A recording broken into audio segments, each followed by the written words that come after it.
Hi, my name is Colin. I generate electricity for the Ontario Power Grid under the Microfit program. My setup has been running for 10 years. In that time, I've learned a lot about how I'm contributing to the smart grid. The goal of this video is to show how I monitor the functioning of my solar arrays. I've found that good records can be very helpful in persuading my associates Hydro One Networks, Enphase Energy, and my system maintainer that there might be a problem to be addressed. I will be explaining two reports. First, the grid voltage and inverter count, and the second, inverter behavior. My setup is a group of 48 solar panels on 4 ground mount poles tied to the grid, generating a maximum of 10 kilowatts per hour. Each panel has an attached Enphase inverter that converts the DC panel output to AC for delivery into the grid. Due to warranty replacements, I currently have a mix of inverter models, some single-panel M190s, some old dual-panel D380s, and one more modern IQ7. My experience so far is that the efficiency of the system hinges on two factors: grid stability and inverter reliability. My local grid is regulated to operate at 240 volts or 120 on each of 2 legs. Each leg can vary up or down 5 volts without panicking the inverters. The grid can occasionally misbehave due to unusual weather, such as wind, ice, snow, or breaking branches, causing bad frequencies or harmonics to occur on the grid that the inverters cannot handle, in which case they stop generating. The grid can also cause the inverters to panic and shut down if the grid voltage exceeds 125 volts on one or both legs. So it's important to know when the count of inverters online falls below what it should be. Locally, the grid here is operated on the high side of 120 volts due to seasonal demands. When the grid does go wrong, there may be a need to work with Hydro One to resolve the situation. The inverters monitor the grid voltage, frequency, and harmonics, and are mostly self-correcting. The inverters run independently of each other, so if one fails, that is only 1 out of 48 which is not producing. Occasionally, individual inverters can become tired due to age and fail to operate correctly. When an inverter fails regularly and consistently, this can trigger a warranty replacement process with Enphase. The goal then is to give Enphase the information from my side to be able to assess the situation. So basically, monitoring of the system calls for checking the grid voltage during the day is 125 volts or less on each leg, checking that the count of active inverters is correct for the time of day. If this count is less than it should be, I need to identify the problem inverter, and checking that each active inverter is performing according to its usual pattern.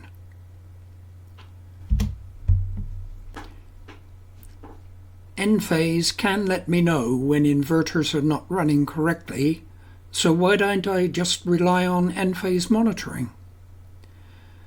There are two reasons.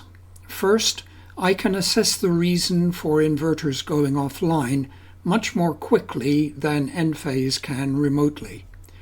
Enphase might take 24 hours to realize that an inverter has a problem. I can know in about 3 minutes. This is important so that if the grid is involved, the operator can be informed and can check immediately while conditions prevail. Secondly, Enphase only provides data for the last year. I have data going back for the life of the system. Now for the reports. In this picture you can see two plots. There's the blue line and there is an orange line. The orange line is the number of inverters which are currently registering, and the blue line is the voltage on the grid as supplied by Ontario Hydro. The voltage, VAC, is varying between 119 and 124. The 119 would be down around about here, and the 124 would be up around here. The number of inverters varies from 0 to 48. The 0 is down here on this line. Then as the day progresses, the number of inverters coming online increases until we get to this top level here of 48 online. And then during the midday and the early afternoon, it continues to be 48 count, which is correct. And then at the end of the day, when the sunlight diminishes, we can see that the number of inverters falls until we get back down to 0. So that's how to read that line. The blue line jigs around quite a lot because the voltage varies quite a lot, and on this particular day it varied from 119 to 124, which is within the limits which will be acceptable to the inverters, all of them. We can expect that some inverters will take longer to start up because each inverter is an individual. Now, the only other thing to explain here is the numbering on the left-hand side here. All of these measurements have been what is called standardized. Standardized so that over all of the observations, they all have a mean of 0 and fall within 2 standard deviations approximately. That's enough for the only other thing to mention is that these numbers, the registered numbers here, come from 2 loggers which are continuously monitoring, well, I say continuously, every 3 minutes, that is, the current readings from Ontario Hydro grid voltage and the number of inverters. They are saved to a database, and then this report just reads from that database. I hope that's clear.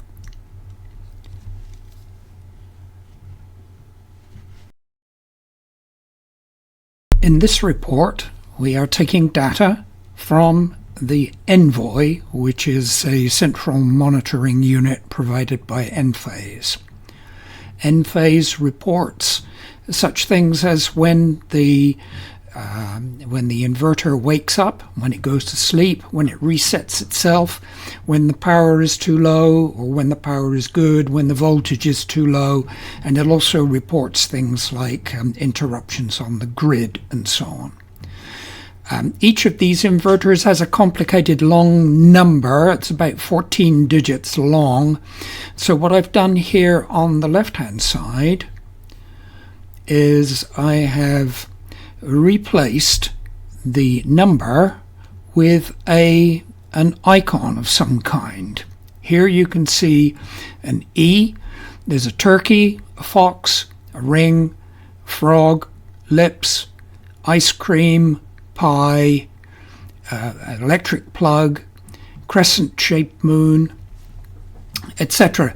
And it's easier for me to remember which inverter is being reported rather than looking at a long number, which is less meaningful. Let's take for example shirt down here. Okay, shirt. If we look at the behavior of shirt on this particular day, we can see that in the 7th hour of the morning, these are 7, 8, 9, 10, that's the hour of the day. We can see an up arrow here, which means that it woke up normally. It woke up from a sleeping state. Then, after waking up, it reset itself. Then the P means that the power level became normal and it was able to start outputting power to the grid. It then stayed up during the day, and then this uppercase P means that the power became too little for it to continue outputting to the grid, and then this down arrow means that it then went to sleep. Okay, so if we look at key, we can see the same thing. We see wake up, reset, power good, then power bad, go to sleep. If we look at lock, for example, lock did the same thing. Woke up, reset, power good, power not so good, back to sleep. Now, having looked at a few normal examples, we can see that others don't behave quite the same way. Look at this one here, the crescent moon, for example. It was the last one to wake up. It woke up, voltage was normal, it reset itself, power was good all during the 8 o'clock hour, and then it remained up during the day until the power went down again and it went to sleep normally. Now, we can tell if we look day after day after day, this crescent moon inverter is the last one to come up. Every single day, it's the last one. It operates normally, just the same as all the others, apart from having a few quirks with the voltage and so on, which are not important. The interesting thing about this inverter is that it's one of the IQ7 varieties. All the others are M190s and D380s. This one is a different breed. It just comes on a bit later. So that might be important in the future. I don't know, but it's the kind of thing that we are now aware of. Another one which doesn't quite behave correctly is Fox. If we look at Fox, Fox did not come up normally. It didn't wake up from a sleep. In fact, what happened in this case was that it failed to report the previous day at the end of its production. It failed to report. Now this one is recovering from failure to report. It then reset itself. It then found that the power was not good. Okay, so it's not producing at this point. However, by 9 o'clock, power is good again because this is a lowercase p, and then it operates normally during the day until the end of that day, at which point the power is not sufficient again, and it goes to sleep normally.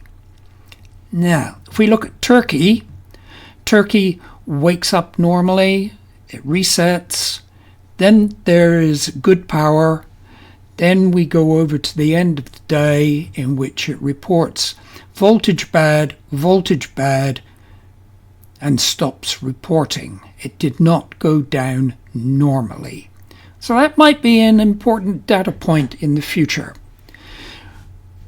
I can tell you that Turkey and Fox are both D380s. They are old inverters. They are very old, discontinued style of inverter, but they are still producing correctly. So at this point, there is no reason to go complaining to the Enphase manufacturer. However, it might be important in the future. Who knows? Okay, so that gives you an overview of a normal day. That's the end of this report.